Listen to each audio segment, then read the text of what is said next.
Yes people, it's me again, yo, it's Marcus. This is Invest and Prosper. We're talking about an investment that I made. I can't remember how long ago this was. I got this book a while ago. I love the book. It's got a lot of concepts in it that I agree with right now. It taught me a lot. It opened my eyes to certain things. So yeah man, it's a serious book. It's by your Uncle Robert. You know what I mean? Uncle Robert Kiyosaki. And yo, the book's sick. It'll open your eyes. It'll make you realise that what we've been taught is a big lie. The things that I see my parents do, because obviously we're humans, fam. We learn a lot of shit through. I don't know if osmosis is the correct term. I'm trying to sound smart here, you get me? But I've been reading two books, and that, so I'm trying to sound smart. I don't know if osmosis is the right word, but we learn through what we see other people do more time. You get what I mean? It's just one of them things. It's like kind of social proof. So we learn a lot of shit through that. But yeah, man, this is the book right here, right now. Cashflow Quadrant by Robert Kiyosaki, and it's a good book, man. He's talking about the EBIS, you know what I mean? And we'll go into them in a bit, you know what I mean? We'll talk about them a bit more in a bit, because they're very, very crucial to your success when it comes to making that moolah, baby. You know what I mean? They're crucial to your success when it comes to making that money. You get what I'm saying? So watch what you're doing and understand and try to work out which side of the quadrant you want to be in. I know which side I want to be in, but do you know which side that you want to be in? You know what I mean? And it's very crucial, because if you're in a certain two of them, one of them you're not gonna really do too well. Another one, it depends, but you're gonna be kind of trapped. Another one, you get a lot more freedom and you're gonna be thinking, depending where you're at, you might be trapped, you might not, but you can always get out of it. And then the other one is a nice place to be, you get me? So boom, so let me talk about the book, right? Robert Kiyosaki, I explained him in a video before called Rich Dad Poor Dad, but basically what it was, in Rich Dad Poor Dad, he's got two dads. He's got his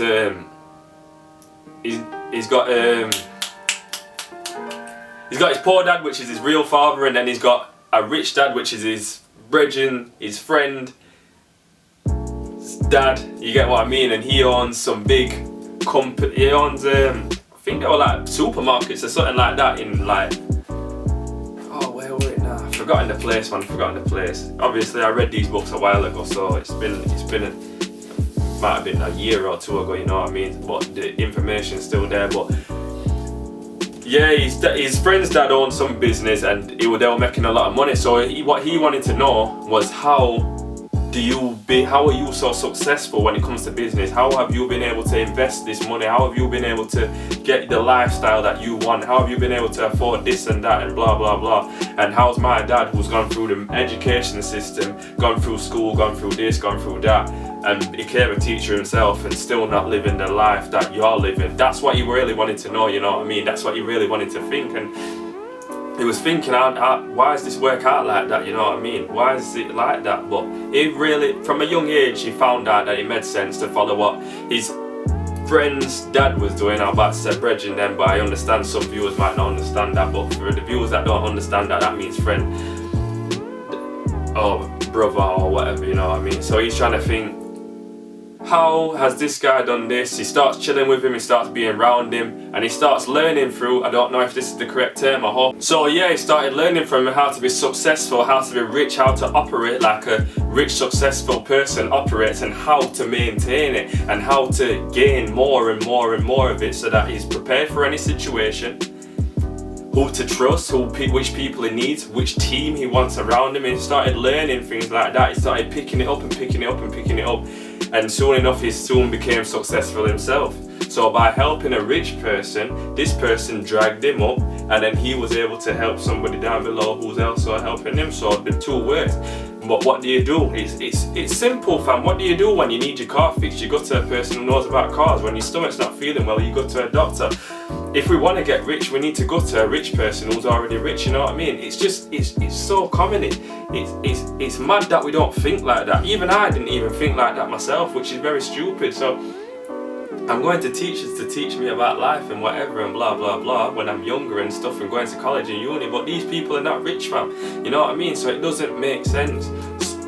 One of them might be, a couple of them might be, but we don't even know them ones, you know what I mean? We're looking at the ones who are employed and working for a salary and blah blah blah. So yeah, man, it don't make sense, but yeah, that's basically what he does. He clocks on from early and he starts working with his friend's dad, and then they start thinking. But in Cashflow Quadrant, this book right here, link in the description, he's talking about the four quadrants that you have. So the four quadrants that we have, and this is what I was on about with before when I said E, B, S and I. The four quadrants are employee. So that is where you work for a company, you get paid a salary, or you know what I mean, and you get your money, and then that's earned income. And then we got self-employed, you work for yourself, you're the specialist, so you might be an electrician, everything depends on you, but you're constantly tied down to your job, you ain't really got no freedom. You're constantly working and working, you're getting thingy, and again it's earned income. So it's not the best thing. Now here's the big one, here's the big two. Those two, the first two, it depends. If you're an employee or you like being self-employed, that's up to you. You know what I mean? You might start in self-employed, there's nothing wrong with that, but trust me, you want to look to expand and get yourself further and get yourself out of there. Trust me, fam, there's no two ways about it. If you want the lifestyle that you truly want to live and stuff like that, look to get yourself out of self-employed into business owner and then expand into investor as well. So the next one, the big two, are business owner. Now this is where you own your own business. You leverage your money and you get someone to work for you, and they do this for you, they do that for you, they do that for you, and you're constantly working on like probably little enterprises that you want to start and little businesses and helping people out, and you know what I mean, you're doing the big things that need to be done. You're not always tied down to working and working and working, you know what I mean? You're leveraging your money to get other people to do this and that for you. And then the ultimate one, which is where you want to be as well, there's nothing wrong, because you can be a business owner and you can be an investor, you can be just an investor. It's up to you, it's all what you want to do. Me personally, I think I'd prefer to do both and then leverage my money and then let it trickle down. But the fourth one that I'm going to talk about is investor. So investor is where you invest in another person's company.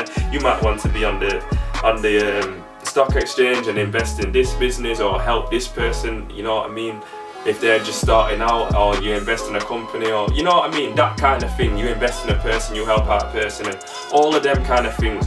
But those bottom two, business owner and investor, are the two that you most definitely 110% want to be in if you want to earn the wealth that you're looking for and live the lifestyle and have financial freedom and all them kind of things. And they ultimately help you be prepared for any situation. Say your family gets sick, you've got the money to cover it. Say something happens and then someone's trying to sue you, you got the money to cover it. You know what I mean? You always want to be looking to try and be as successful as possible. So right now I'm going to talk about who the book is for. So I'd say the book is for young ages. You could, I always said this, I always like young ages to start. When my nephew gets, in fact he could have it now because he's old enough, and then my other nephew when he probably gets a bit older, and my nieces as well, they should be reading this as well. You know what I mean? Those kind of people. And then teenagers, people in their 20s, all the way, it can keep going on and on and on, but you know what I mean, the younger I'd say the better, because obviously they can see where they're going and they can grab a hold of their future and try and steer the ship before they follow what their parents have taught them and what the grandparents and blah blah blah, and then they end up with a mediocre life that they don't like, they're upset, and they just, you know what I mean, they aren't really contributing. You just don't want that, fam, you just don't want that. So, and I know the people who are viewing me, because you won't be watching this video if you didn't see that the same thing yourself, you know what I mean? You're earning, you're striving, you're looking for success as well. So yeah, that's who I said the book's for, man. Entrepreneurs, young people, business owners, older people, everybody really, everybody could do with knowing this knowledge. So I want to talk about 3 quotes that I've seen in the book that I've just remembered and I've treasured. So one of the quotes is, if you do what everyone else does, you will have what everybody else has. And you know what? That's so true. Because on my road, I just see it's the same thing going down my road. Everybody's done what everybody else has done, and they've got the same things. House, car, may have multiple cars if there's different people in the house, and then a front garden, a back garden, and that's it. But there's no swimming pool, there's no massive big pool on the back garden. You know what I mean? Obviously these houses were built obviously in Britain and whatever and blah blah blah, and we don't really get the sun like that too much. But again, it goes to show, even though everybody else has done the same thing and they're living in the same area, whereas what is it that the rich do? Why they're living in the area that they're living, you know what I mean? You have to clock certain things like this and think to yourself, what is it that they're doing different? You know what I mean? Because if I do what my parents are doing and I don't know anything different, I'm gonna ultimately have probably the same thing. I might have less, you know what I mean? Ultimately, so I've got to really get on board and think to myself, what is it that they are doing that I'm not doing, and how can I leverage that, and how can I get better at that, how can I be around them so they can show me more, you know what I mean? You got to think these things, because that's what you want to do. You want to be around these people, that can pull you up. I heard Ty Lopez once say something on TED Talks, yeah, and it's a good thing, it's a good TED Talk. He talks about the law of 33. You want to be 33% around people below you, 33% around people who are on the same level, so like friends and people who you go out with, and 33%, and this is the hardest one, he says, and to be honest it is quite hard, because these people are going to be looking like, why should I give this person my time? But 33%, well, you want them to be better than you, want them to be 20, 10, 30 years ahead of you, so that you can skip a huge massive learning curve and you can come in their slipstream and they can teach you so many things and they can better you ultimately, you know what I mean? Even if you, this is the thing, even if you're looking for a woman, man, don't be a person who's just looking for a woman who's not as good as them so that they can feel like the smartest person. Even if, not even women, I mean, even if you're just trying to look to be the smartest person in the room, always look for someone who's a little ahead of you, who kind of challenges you, who makes you feel a bit uncomfortable, because they can help you push up, and you will have this like, I don't know, with me anyway, I get this testosterone when I think, yo, I need to do better, man. You know what I mean? It's like a competition. When I used to do sprinting and I used to see someone beat me, and I used to think, oh man, I need to go back out there, man. I need to go back to training. I need to train hard, and I'm going to see this guy again, and I'm going to beat him 100%. I'm going to beat him, and that's the attitude you need to have, man. You need to have that winner's attitude.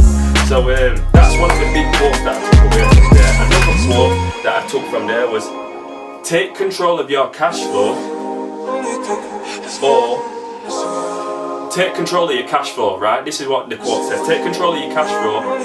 People who can't take control of their cash flow work for people who can take control of theirs. And that's so true. That's so true. If we're constantly out here just spending money and blasting money and passing it here and passing it there and drinking this and giving it to everybody else, and we haven't got it for ourselves, we can't leverage that money. You know what I mean? We can't leverage it. So I can't get another person to work and do this for me, because obviously I ain't got no money and I need that money for my own security and to pay my bills and blah blah blah. So them things don't make sense. You want to get the money, keep it, and look to invest it so that you can leverage it. That's the ultimate thing. Get it, invest, leverage, and so that you can focus on the tasks that you need to take care of. Big tasks that you need to take care of. You don't want to take care of the small tasks like washing the plates in the kitchen. You know what I mean? You can probably get a maid to do that. Going outside and cutting the grass, you can probably get somebody else to do that. I know sometimes it's nice to do it, don't get me wrong. Every now and again, yeah. You know what I mean? You might want to cut your own grass, but it's laborious and it's time going that you could better spend doing something that's going to contribute more to your life. You know what I mean? You could spend more time with your kids, or you know what I mean? Something like that. So just always think of that and just keep that quote in your head. And the third quote that I want to talk about is, the rich buy assets, the poor just have expenses, and the middle class buy liabilities that they think are assets. So I noticed this a lot, and I noticed this in the gym the other morning. A guy was talking about he's getting his house. Good for him, you know what I mean? Very good thing. Very, very good thing. It's one of them, you know what I mean? I can tell how happy he is, but obviously it's a big liability that he's going to be constantly paying and constantly paying and constantly paying. You know what I mean? It's just going to be one of them things that he's going to have to constantly pay for. Buying a car, it's something that he constantly pay for. And loads of us buy our dream car, you know what I mean? And we haven't built the assets, we're just still going off earned income, and you want passive income and portfolio income or something like that. Or, you know what I mean? Where money's constantly going round and round, and it helps you afford them things. Try look for the assets before you go for the liabilities, because I'm telling you now, if you get the liabilities, you're going to be in financial struggle. And I'm telling you, it's not nice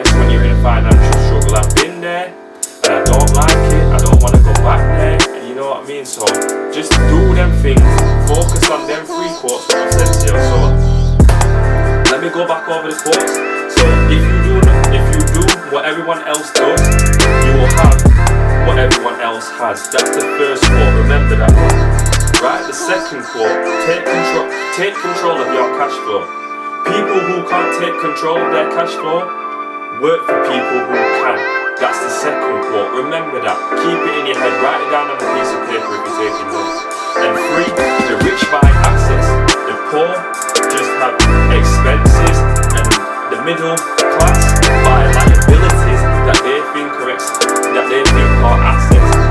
Like a car, like a house. Obviously, cars, don't get me wrong though, cars can be asset and houses can be assets if they're working for your business and they help you get more business. You know what I mean? That is an asset, but you have to use it as an asset. You know what I mean? It has to be used as an asset. So those are 3 big quotes that I took away from the book. I hope they help you out as well. Please like, share, comment, subscribe. I'll put the link to the book in the description. And yo, man, you get what I mean? I appreciate you for watching me, yo. I appreciate you for watching me and giving me attention, because I know you could be doing other things. Yo, this is Marcus. This is Invest and Prosper. Yo, boom, bang, we're out.